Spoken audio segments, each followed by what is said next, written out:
Okay, we're good to go, Jay. We're recording. Yep, we're All recording. right, I'm calling the Plan Commission of April 2026 to order. Roll call, please. Commissioner Cree? Here. Commissioner Hillebrand? Here. Trustee Brochus? Here. Commissioner Johnson? Here. Commissioner Thusius? Here. Trustee Kettlebeater? Here. President Langfeld? Here, please stand for a pledge of allegiance. Pledge allegiance to the flag of the United States of America and to the republic for which it stands, one nation, under God, indivisible, with liberty and justice for all. All right, we're at public comment. Is an opportunity for anyone to address the Plan Commission on any issue. Please observe the time limit of 3 minutes. While the Plan Commission encourages input from residents, it may not discuss or act on any issue not duly noticed on the agenda. Do we have anybody here that doesn't have what it looks like? No one on the computer? No one's online, nope. All right, we'll go to general business. Number one, approval of the minutes from the March 2nd, 2026 Plan Commission meeting. Do I have a motion? Make a motion to approve the March 2nd, 2026 Plan Commission meeting. Second. We have a motion and a second. Any discussion? All in favor, say aye. Aye. All opposed, same. So moved. Number two, discussion of possible action regarding final approval of Marchstone Phase 1 final plat. Sure. So I can take this one. So we are back tonight to do the final plat review, as there were several revisions that were made after the February 23rd village board meeting. So this was brought back in February, and then it also went to the village board. I just kind of have a summary here of everything that was discussed back in November regarding the final plat. So that was the zoning map amendments, covenants, waivers, conditions, final plat and developer agreement. So like I said, the village board approved of the final plat contingent upon approval of the covenants and the construction documents prior to signing and recording.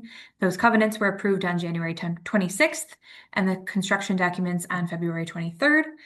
So following the February 23rd meeting, the following revisions were made. And we just want to make sure that this body is aware of those changes and comfortable with them.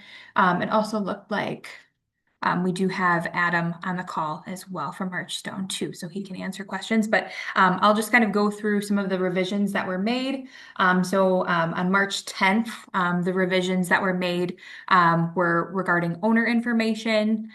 So those got updated to reflect the current ownership entities.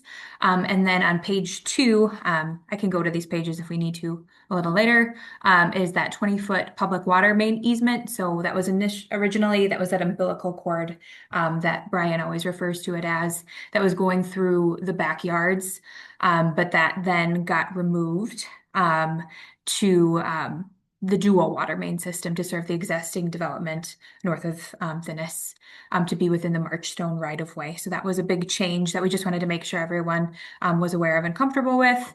And then some utility easements as well to the north sides of Outlot 1 and Outlot 2. That was a request from MG&E.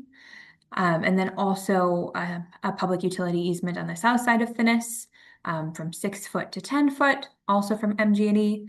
And then a public utility easement in the northwest corner of Outlot 3 for electrical equipment. That was also from MG&E. And then on page 6, we have some additional owner certificate added for the 2 different entities. So there's Marchstone Golfland LLC and Marchstone LLC. And then the consent of the mortgagee updated to reflect the actual lender. So those were the big revisions that were made. Yep. And then, so the outlot was actually already reflected in the February 23rd edition of the plat. So that was, remember, where for the sign, for the Marchstone sign. So that is reflected in the plat as well. And then it looks like on March 20th, they also had some additional lot bearings and clarification added because the state plat review required it. And then finally, the last finding, so staff was looking at the plat, and we noticed that the condition, so we had asked for a note to be added that would say to the final plat stating no land disturbance of any kind, including but not limited to the installation of water and or sewer utilities, stormwater facilities, or any other infrastructure, grading or hillside clearing shall take place on the outlots 11, 12, and 13 of the plat without the express written consent of the village board following recommendation of the plan commission. So that notation wasn't on the face of the plat. And so we brought that to their attention. And so there is going to be an agreement that is going to be recorded. So that'll come to the village board. So that will be added and recorded as well. So attached to the face of the plat.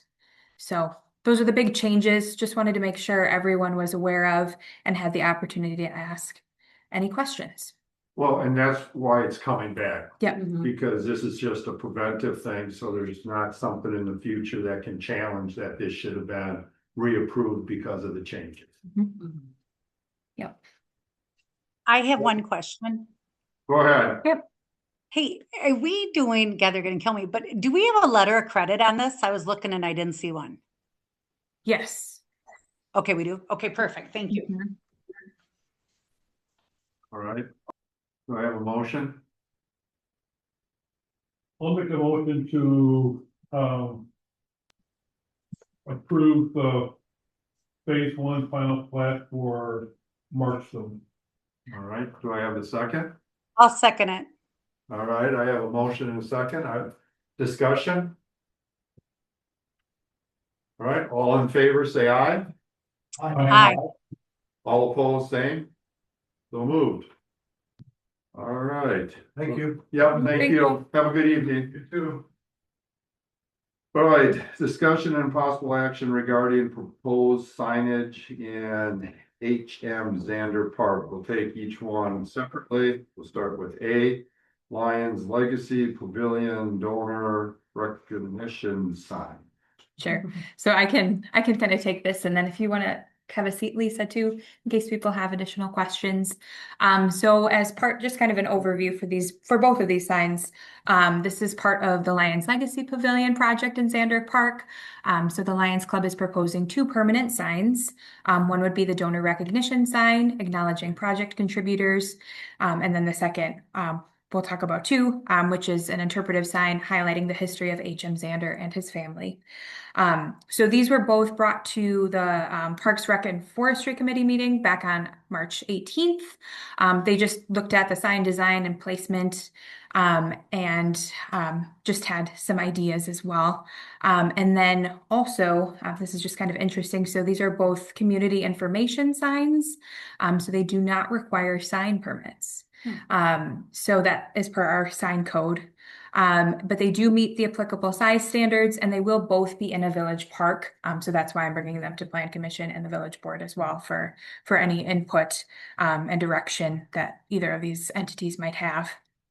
And so what I'll go through tonight, we have photos we have some renderings that are updated as well for the donor sign. So we can start with that one.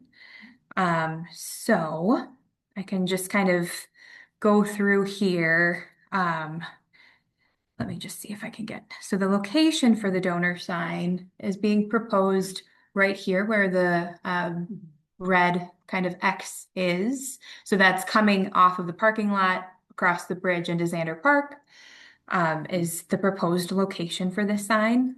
Here is a different angle of where the proposed location is. Isn't there a sign there already or not? Well, there's the trout sign on the other side of the road. Yeah. And then there's the waste basket. Yep, yep. Okay, there's nothing right there. No. No, Okay. no. So she has here the project details. So 3 feet by 5 feet, kind of a portrait orientation. I'll show you on the next slide what they are envisioning. So it'd be a sign post framing and then installed at the entrance. And obviously for both of these, the install is desired by May 1st in time for trout days. And so this is going to be a list of donors that have contributed to the pavilion project.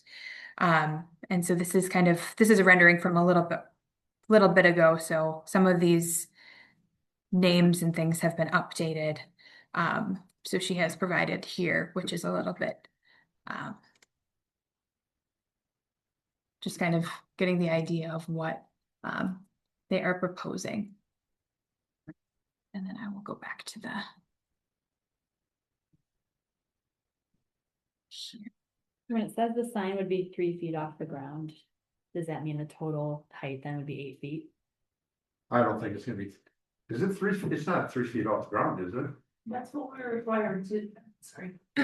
Yeah. I did draft the proposal, I'm sorry, I'm Lisa Lashinger. I am representing the Cross Plains Lions Club. I've been involved in the capital campaign committee and trying to get the project across the finish line. So the proposed request does have the sign placement 3 feet off the ground, because when I brought temporary signs, it was very clear that that would be required. If this is not, like, if it doesn't need to be 3 feet off the ground, that'd probably be okay, because the sign's gonna be 8 feet tall otherwise. But I will note there are some new native plantings in this area, and so those plantings are gonna be quite tall. And if this sign were any less than 3 feet off the ground, it'd be a little harder to read, and those plants will grow up to cover them. Thank you. So what is the plan? Is it the expectation that the village is gonna take this over? And when those names fade and everything, we're gonna have to buy a new one? I did include in my request that the Lions Club would be responsible for replacing and repairing the sign should it become faded or damaged. But I will note that the material that's being proposed is going to be very similar material to what's on signs that are already in the park, that have been in the park for a number of years and haven't faded. So we're working with a professional sign company to create the signs. They met with me in the park, and we discussed using material that would be durable in the natural elements. So you're referring to those the informational trout stream ones? There's about 4 Yeah, different informational signs that are spread throughout the park, and I Yeah. think they've been in the park for at least 5 years, none of which are showing any signs of fading. All of them have very natural looking photos on them. yeah. I know. This isn't a natural photo, obviously, it's a image that, it's an artistic image that's inspired by the natural landscape. Well, I guess it's great that it's gonna last, but I guess the bottom line is. Who owns the sign and who's gonna maintain it? Mhm. Cause let's say 20 years from now, what's the plan if it fades or gets broken or something like that? Who's responsible? The Lions have, we are reserving some funds in the event that we need to maintain or repair anything, or the shelter needs any additional amenities. So as I included in the application, the Lions would be responsible for upkeep of the sign. If it fell into repair, then I imagine that the village at 20-30 years down the road would maybe want to remove the sign. So if you feel more comfortable with some sort of formal agreement in place about who's responsible for the signs, then we can discuss that. But the application is not in any way having the village take ownership of this. Yeah, I think we should have a Okay. MOU for the signs. Whatever that turns out, because in 10 years, I'm not sure how many of us will be around to even know that this happened. And Sure. trying to go back and find board meeting minutes and when it came to the board and all that's very difficult. Mhm. So we should have a MOU Sure. on the signs if it goes through. Mhm.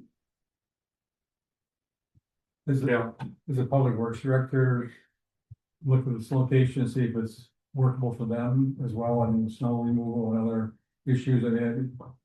It's near that parking lot and He did take a look at it, and he was comfortable with the placement. And they could work around it as far as snow removal. If I may, we are, as the Lions Club, requesting direct coordination with village staff to make sure the sign is placed in a location that it won't interfere with any maintenance requirements. and does this sign fall into any of the categories that maybe there's a sign booklet that was developed years ago by Parks and Recreation, whether it's community park or conservancy or anything that is just. Oh, that's a good, yeah. I forgot how, I think it's conservancies that we can't put up except for directional signs, Right, right? right.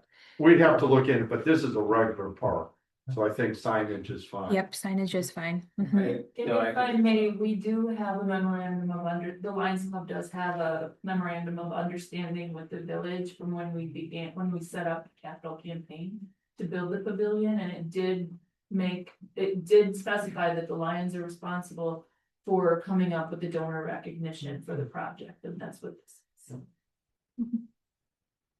Go ahead, Kevin. Yeah, first of all, thanks for pulling this together. I know how much work it is at the pain in the butt.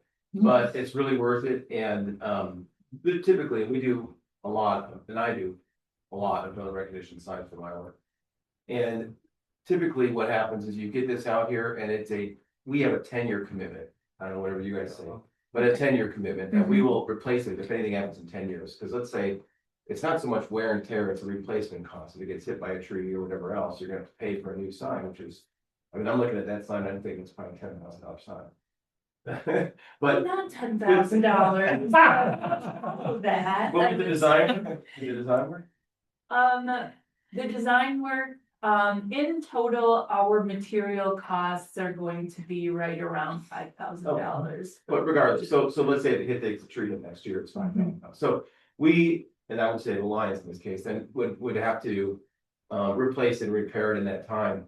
But typically what happens with these is the donors of this, you know, they expect that, okay, mine would be recognized for 10 or 20 years or whatever. Okay. And then once it's not, if the sign fades, then you guys get to choose. I think whoever the keeper of the sign gets to choose whether or not you want to repair it or not, or replace it or not.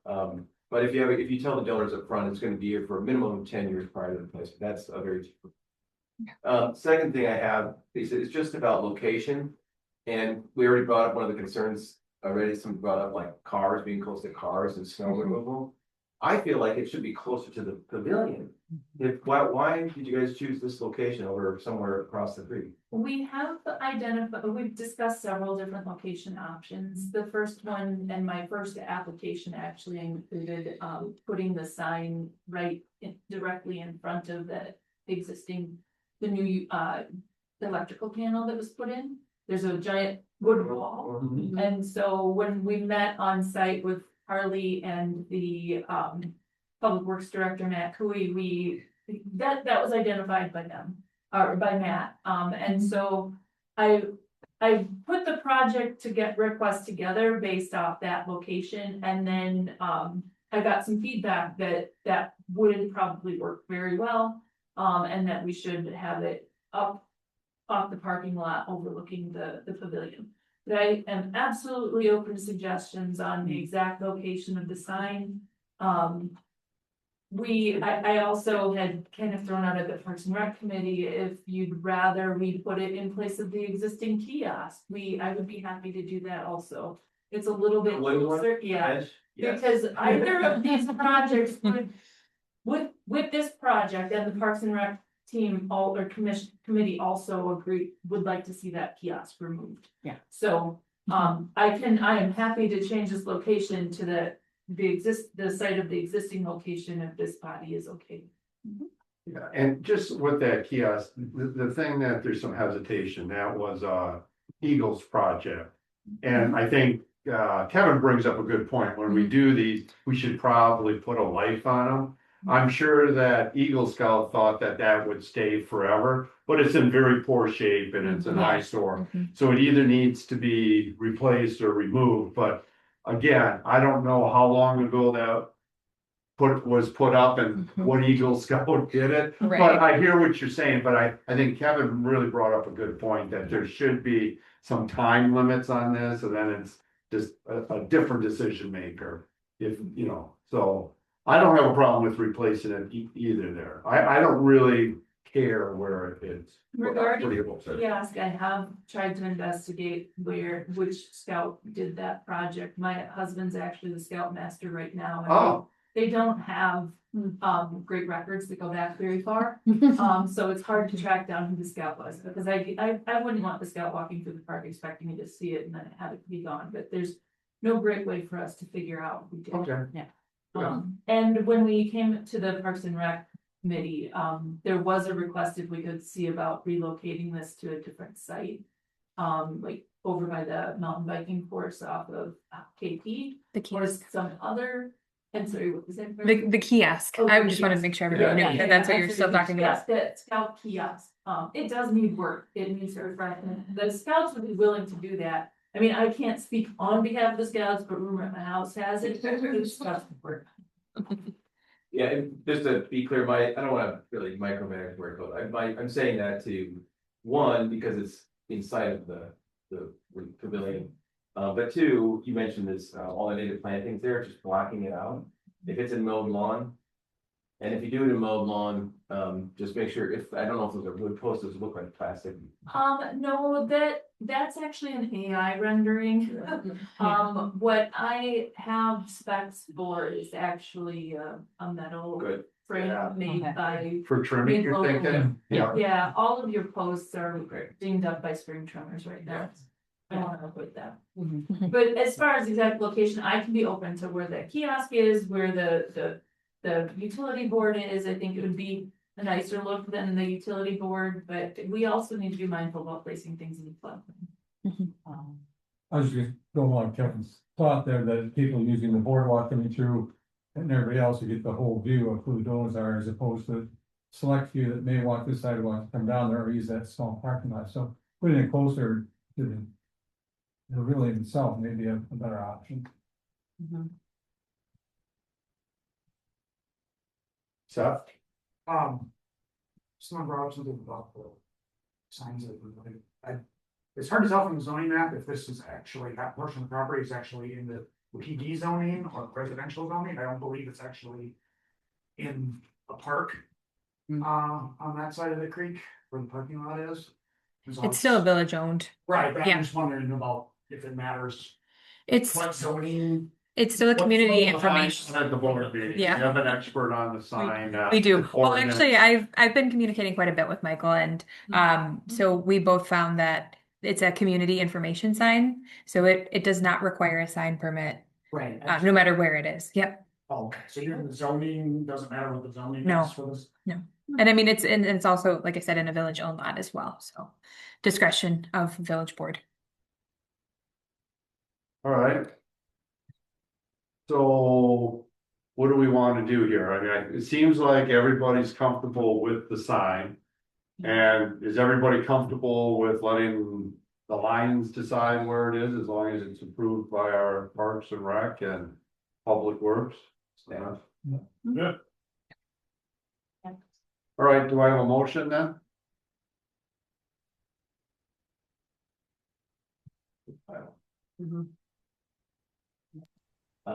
I will make a motion to suggest the board approve. Lions Legacy Pavilion donor recognition sign. In or around H.M. Zander Park. Location to be determined by Lions and village staff. I'll second. Perfect, I have a motion and a second, any discussion? All in favor, say aye. Aye. The same, so moved. All right, we'll go to B. Great. All right.